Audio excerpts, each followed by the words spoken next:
Hey friends, welcome back to the channel. Today's video, I'll make a quick one. Why is your automatic lighter zapper not working on your barbecue? This is a Weber, but this may apply to other barbecues as well. Especially on the Webers though, these ones have a battery.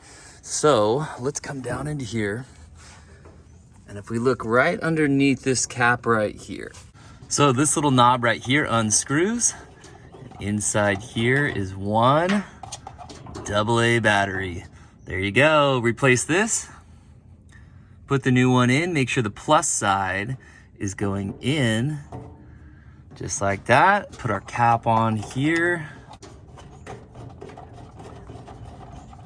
Nice and firm. Close it up. Let's try it out. Oh yeah, I can hear it clicking. If I turn a couple of these on. And there you go. Hopefully you could hear it fire right up. So replacing that battery. Hey friends, hope this video helped out. If it did, give it a thumbs up, subscribe to the channel, and we'll see you next time.